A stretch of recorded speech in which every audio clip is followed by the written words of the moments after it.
Hello friends, welcome back to my channel. আমার channel লক্ষ্যহীন দৃষ্টিকোণে আপনাদের সকলকে স্বাগত জানিয়ে আজকে ব্লগটা শুরু করছি। আপনারা সকলে কেমন আছেন? আশা করি আপনারা সবাই খুব ভালো আছেন, আর আমরাও খুব ভালো আছি। তো আমি যেরকম কালকে ব্লগে বলেছিলাম যে আমরা একটা জায়গায় যাচ্ছি, তার জন্য আমি চলে গেছিলাম আমার পুরনো বাড়িতে। ওখানে রাধাকৃষ্ণটাকে একটু ভালোভাবে সাজিয়ে দিচ্ছিলাম, তার কারণ রাখিতে যেহেতু আমি থাকবো না, রাখির দিনটা তো খুব একটা ভাইটাল, মানে যাদের বাড়িতে কৃষ্ণ বা গোপাল সমস্ত কিছু আছে, তো তাদের একটু করে দিতে হয়। আমি বড়মার বাড়ি চলে গেছিলাম, মানে আমার বড় জেঠিমার বাড়ি। ওখানে যেহেতু আমাদের একান্নবর্তী পরিবার, ওখানে অনেকেই মানে পুরো সবাই একসাথেই থাকে, তো বড়মাই বলি আমি। অনেক দূরের সম্পর্ক, বাট আমার বড়মা হয়।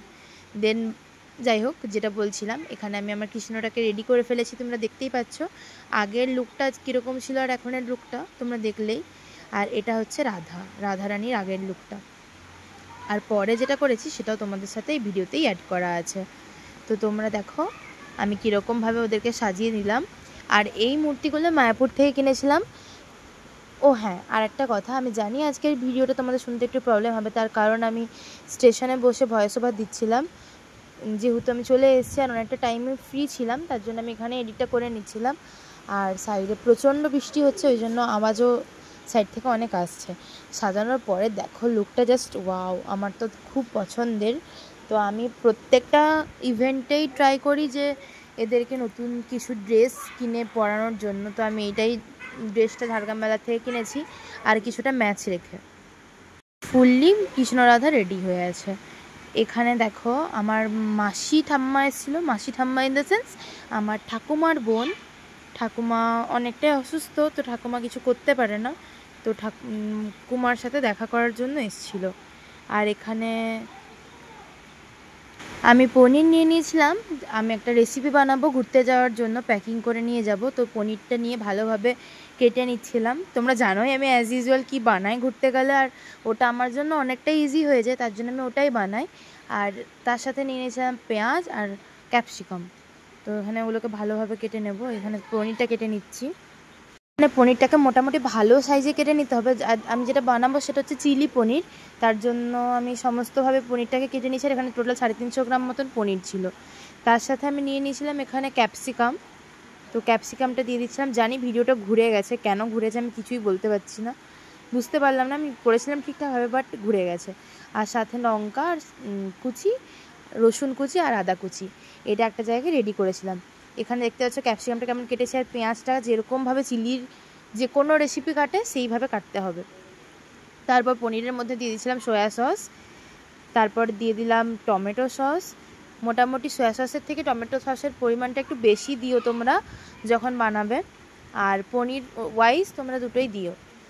সাথে হচ্ছে দিয়ে দিলাম লঙ্কার গুঁড়ো, কাশ্মীরি লঙ্কা গুঁড়ো, ঝাল কম হয় কারণ বাচ্চারা খাবে। আমার ভাই আছে অনেক ছোট, তো খেতে পারবে না বেশি ঝাল হয়ে গেলে, তার জন্য ওটা দিলাম। আর লঙ্কা দিয়েছি যেহেতু অনেকগুলো আরও। এখানে দিয়ে দিলাম কর্নফ্লাওয়ার পরিমাণ মতো, মানে 1 চামচ 1.5 চামচ এরকম কর্নফ্লাওয়ার দিতে হবে। সাথে ময়দা আর চালের গুঁড়ি। আমি আজকের জন্য ডিমটাকে অ্যাভয়েড করেছিলাম, যেহেতু আমি ঠিক করেছি যে আমি কোনো ঠাকুরের কাছে যখনই যাই না কেন তখন আমি আর ডিমটা সেদিনে খাই না। ডিম ইন দ্য সেন্স আমি মাছ ডিম মাংসটা ডাইরেক্ট খাই না, এমনি পেঁয়াজ টেঁয়াজ খেতে হয় যেহেতু বাইরে থাকি, মানে বাইরে অনেক টাইমে যখন আমরা থাকি তখন তো আর অত মানা যায় না। তো এখানে আমি পনিরগুলোকে ভালো করে কোটিং করে ভেজে নিচ্ছিলাম। দেখো পনির সুন্দরভাবে ভাজা হয়ে যাচ্ছে। তো আমি জানি পনিরটা দেখতে সুন্দর লাগছে না, কারণ ডিমটা দিলে তখন ওটা সেপারেট ওয়াইজ ভালো লাগতো দেখতে। যাই হোক, এখানে পনিরটা ভেজে তুলে নিতে হবে একটা জায়গাতে। আর আমি অনেকটা তেল দিয়ে ফেলেছিলাম ভুলবশত, তার জন্য কেমন একটা হয়ে যাচ্ছিলো পনিরগুলো। আর এখানে আমি ভেজে নিয়েছি ভালো মতন করে 1 লটের পনির। এবার ওটাকে আমি তুলে একটা বাটির মধ্যে রেখে দেব।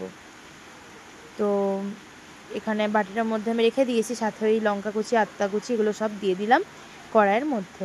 ওটা একটু হালকা ভাজা ভাজা যখনই হয়ে যাবে, দেখো তোমরা দেখো আমি কীভাবে নাড়াচ্ছি।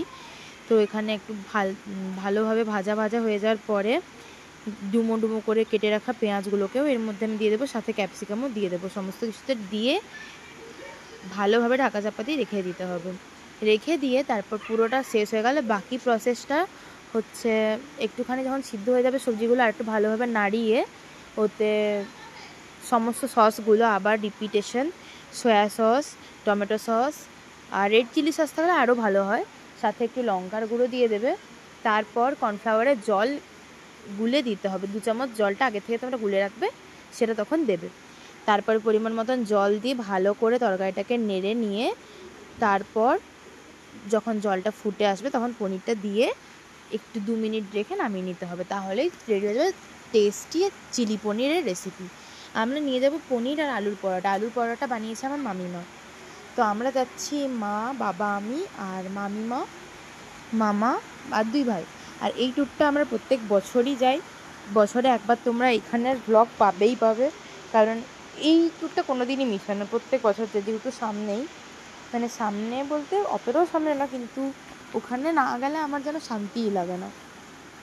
আর যাই হোক, জায়গাটা এখন বলবো না, দেখতে থাকো ব্লগটা আর তোমরা গেস করতে থাকো আমরা ঠিক কোথায় যাচ্ছি।